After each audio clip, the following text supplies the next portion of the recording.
नमस्कार, साधना न्यूज देख रहे हैं आप। मैं हूं आपके साथ प्रशिता। अंतिम चरण में बीजेपी का मंथन। जी हां, मध्य प्रदेश में लोकसभा और 3 विधानसभा सीटों पर उपचुनाव की तैयारियां तेज होती नजर आ रही है। दोनों ही दलों की बात करें तो बैठकों और चर्चाओं का दौर लगातार जारी है। वहीं सीएम भी लगातार बैठक लेकर मंथन कर रहे हैं। देखिए ये रिपोर्ट।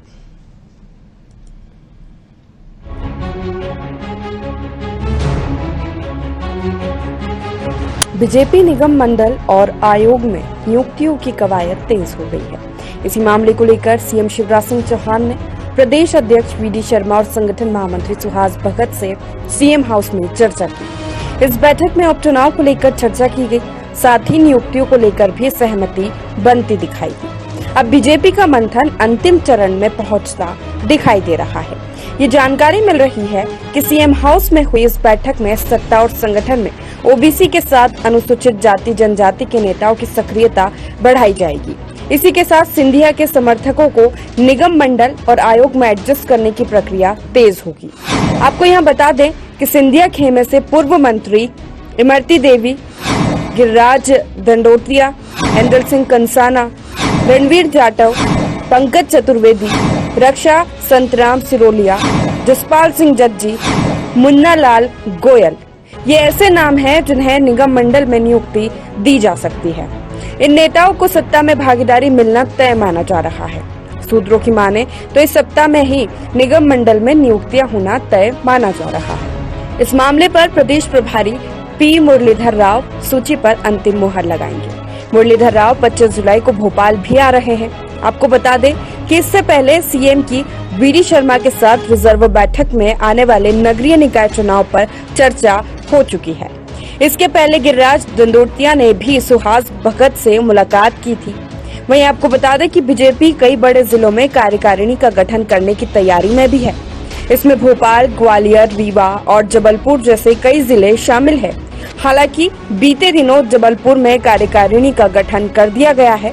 अब बाकी जिलों में भी सभी को साधने के साथ निर्णय की उम्मीद है। और इसी पर तमाम जानकारी लेंगे। हमारे साथ state bureau head Devendra Patel phone line पर जुड़ चुके हैं। देवेंद्र जी, जिस तरह से देख रहे हैं कि बीजेपी में लगातार बैठकों का दौर चल रहा है और अब ये चीजें समझ में आ रही है कि बीजेपी का मंथन अंतिम चरण में पहुंच चुका है। अगर निगम मंडल नियुक्तियों की बात करें, आयोग में नियुक्तियों की बात करें या होने वाले आने वाले समय में उपचुनाव की बात करें लोकसभा और विधानसभा सीटों पर। देखिए प्रसिद्धा, कांग्रेस के महाराज जब से बीजेपी में शामिल हुए हैं तब से केडर बेस पार्टी में प्रदेश भाजपा संगठन में जो कुछ भी होता है जी, उससे सिंधिया खेमे को क्या मिला, क्या दिया, क्या मिल सकता है, इस बात की चर्चा जोरों पर छिड़ी रहती है जी। बीते दिनों जब ज्योतिरादित्य सिंधिया प्रदेश दौरे पर आए तभी से अटकलों का दौर तेज हुआ था कि अब की बार सिंधिया अपने समर्थकों को क्या संगठन और सत्ता में और पद दिलवा पाएंगे कि नहीं जी। उनके आते ही सिंधिया ने संगठन में पावर सेंटर माने जाने वाले तकरीबन हर खास नेता से मुलाकात की, क्षेत्र का दौरा किया और मैराथन मीटिंग्स की और जाते जाते इशारा कर गए थोड़ा संयम बरतें। भोपाल दौरे के दौरान जब कांग्रेस छोड़ बीजेपी में आए सिंधिया का ये बयान बताता है कि सरकार और संगठन में नई नियुक्तियों को लेकर सस्पेंस बना हुआ है। दरअसल प्रदेश कार्य समिति की घोषणा के बाद अब तक नई नियुक्तियां शुरू नहीं हो पाई हैं। जैसा कि आपने बताया कि बीते दिनों सीएम शिवराज सिंह चौहान, प्रदेश अध्यक्ष वीडी शर्मा सहित अन्य बीजेपी नेताओं के बीच बीते दिन मुलाकात और बैठकों का दौर रहा। ऐसी बैठकें पहले भी हो चुकी हैं। बावजूद इसके प्रदेश में रिक्त चल रहे पदों पर नेताओं को ताजपोशी की घोषणा चलती जा रही है। ऐसी चर्चा है कि देरी के पीछे सबसे बड़ी वजह ज्योतिरादित्य सिंधिया की पसंद की नियुक्तियां हैं, जिसके चलते बीजेपी सरकार और संगठन हर फैसला लेने में पिछड़ती जा रही है। जी, निश्चित ही देवेंद्र यहाँ पर बात की सीएम हाउस में जो बैठक हुई उसमें सत्ता और संगठन में ओबीसी के साथ अनुसूचित जाति और जनजाति के नेताओं की भी सक्रियता बढ़ाई जाएगी, इस तरह की भी चर्चाएं निकलकर सामने आ रही है। जी हाँ, बिल्कुल। देखिए, जैसा कि जातिगत बात आपने कही है, इमरती देवी जानते हैं कि पूर्व मंत्री हैं, सिंधिया समर्थक हैं। गिरिराज दंडोतिया है, पूर्व मंत्री हैं, सिंधिया समर्थक और ब्राह्मण होने के नाते वीडी शर्मा का भी इनको समर्थन मिल सकता है। और दूसरा मैं आपको बताऊं, भले ही निगम मंडल की नियुक्तियों को लेकर अंतिम मोहर मध्य प्रदेश की राजधानी भोपाल में लगनी हो, लेकिन भोपाल के साथ साथ ग्वालियर चंबल संभाग में निगम मंडल की नियुक्ति को लेकर सरगर्मियां तेज हैं। बीजेपी के तमाम दावेदार नेताओं को लगता है कि मंत्रिमंडल की तरह निगम मंडल की नियुक्तियों में भी ग्वालियर चंबल संभाग का दबदबा होगा।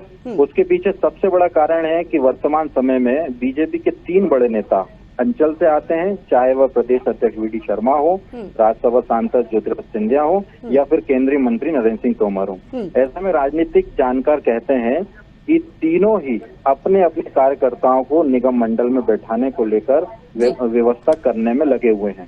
हालांकि किसे निगम मंडल में जगह मिलेगी यह तो आने वाला वक्त ही बताएगा, लेकिन फिलहाल ग्वालियर चंबल संभाग में इसको लेकर सियासी पारा चढ़ा हुआ है। और जैसा कि सभी जानते हैं कि मध्य प्रदेश में बीजेपी की सरकार बनने के बाद से ही सरकार और संगठन में सिंधिया का दखल साफ नजर आता है। शिवराज कैबिनेट में सिंधिया समर्थक मंत्रियों का कब्जा है, ये सभी जानते हैं। बीजेपी हाईकमान ये बात अच्छी तरह समझता है कि सरकार बनाने में सिंधिया की बड़ी भूमिका है, लेकिन सिंधिया की चाहत बीजेपी के संगठन और सरकार के फैसले को में देरी का ही कारण माना जा रहा है। कुल मिलाकर ये साफ है कि बीजेपी और सिंधिया के बीच मसला सुलझा नहीं है, अब भी फंसा हुआ है। ऐसे में सिंधिया गुट की चाहत कब पूरी होती है, ये एक बड़ा सवाल है। निश्चित ही देवेंद्र, यहाँ पर हमने देखा है कि तमाम चीजों में सिंधिया फैक्टर जो है वो भारी नजर आया है। और वहीं अगर सिंधिया समर्थकों की बात की जाए, जो पूर्व मंत्री रहे इमरती देवी, गिरिराज जंदोटिया, ऐंदल सिंह कंसाना, रणवीर जाटव, पंकज चतुर्वेदी, रक्षा संतराम सिरोलिया, जसपाल सिंह जज्जी, मुन्नालाल गोयल, ऐसे नाम हैं जिन्हें निगम मंडल में नियुक्ति दी जा सकती है। इन नेताओं को सत्ता में भागीदारी मिलना लगभग तय माना जा रहा है। जी हाँ, बिल्कुल। देखिए, भाजपा को सत्ता में आए हुए 1.25 साल से ज्यादा का समय हो गया है जी, मगर निगम मंडलों में नियुक्तियां नहीं हो पाई हैं। इसके अलावा कई आयोग के पद भी खाली हैं। राज्य की सत्ता में बदलाव कराने में पूर्व केंद्रीय मंत्री और अभी वर्तमान में जो केंद्रीय मिनिस्टर बने हैं ज्योतिरादित्य सिंधिया की भूमिका महत्वपूर्ण रही थी, क्योंकि कांग्रेस के 22 तत्कालीन विधायकों ने उनके नेतृत्व में कांग्रेस का दामन छोड़कर भाजपा का दामन थाम लिया था। इसी के चलते राज्य में भाजपा की सरकार सत्ता में आई थी। जब भाजपा की राज्य की सत्ता में वापसी के बाद से ही निगम मंडलों और आयोग में नियुक्तियों की चर्चाएं जोर पकड़ती रही हैं। पहले 28 विधानसभा क्षेत्रों के उपचुनाव, फिर उसके बाद दमोह विधानसभा के उपचुनाव के कारण नियुक्ति का मामला लगातार चलता चला गया।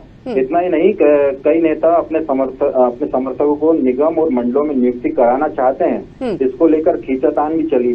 फिलहाल पार्टी सूत्रों की अगर की माने तो निगम मंडलों में किस नेता से नाता रखने वाले और कितने लोगों को समायोजित किया जाएगा, इस पर विस्तार से चर्चा हो चुकी है। सूची भी लगभग तैयार है और संभावना इस बात की है कि सूची को अंतिम रूप देकर जल्द ही जारी भी किया जा सकता है। मेरा ऐसा मानना है कि भाजपा निगम मंडलों की नियुक्ति के जरिए किसी भी तरह का असंतोष पनपने देना नहीं चाहती है। पार्टी में कई दावेदार ऐसे हैं जिन्हें स्थान देना पार्टी के लिए जरूरी है। पार्टी के सामने समस्या यह है कि पद कम है और दावेदार ज्यादा हैं। इसी के चलते घोषणा में देरी हो रही है और जिसे शायद हो सकता है जल्दी विराम भी दिया जा सकता है। निश्चित ही, जिस तरह से आपने कहा कि सूची लगभग तैयार है और इस मामले में प्रदेश प्रभारी पी मुरलीधर राव भी इस सूची पर अंतिम मुहर लगाएंगे और 25 जुलाई को उनका मध्य प्रदेश दौरा भी है, भोपाल आने वाले हैं। तो ये समझ में आ रहा है, संभावना यही है कि जो बीजेपी में जो मंथन चल रहा है वो अब अंतिम चरण में पहुंच चुका है। जी हाँ, बिल्कुल अंतिम चरण में पहुंच चुका है।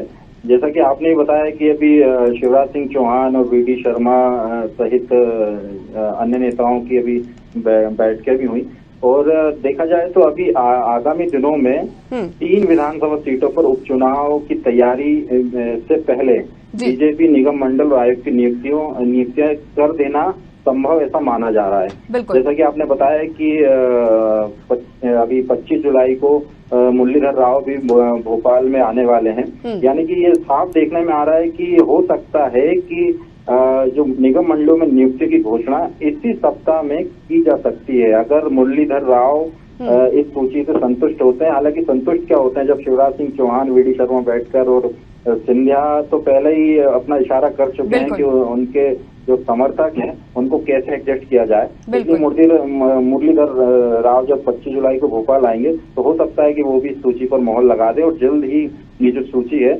इसमें जो बड़े जो कुछ नेता जो बचे हुए हैं उनको भी एडजस्ट करके उनकी घोषणा कर दी जाए। आगामी नगरीय निकाय चुनाव की बात करें देवेंद्र, यहाँ पर दोनों ही पार्टियों में इसकी भी हलचलें देखने को मिल रही है, इस पर भी चर्चाएं लगातार जा रही है, इस पर भी लगातार बैठकें हो रही है। कांग्रेस की बात की जाए तो कमलनाथ लगातार बैठकें कर रहे हैं, आलाकमान से लगातार वो मिल रहे हैं, तो कहीं ना कहीं कांग्रेस भी यहाँ पर सक्रिय है कि आने वाले समय में जो रणनीति है कांग्रेस को भी यहाँ पर बदलने की जरूरत है। जी हाँ, बिल्कुल। कांग्रेस जो है, जब इस तरह की चर्चाएं जब चल रही हैं लगातार, तो सभी जानते हैं कि ज्योतिरादित्य सिंधिया की भूमिका अभी बीजेपी में किस तरह की है जी। जब वो लगभग जो बात सामने आ रही है इस पर कांग्रेस भी पीछे नहीं हटती है, कांग्रेस भी लगातार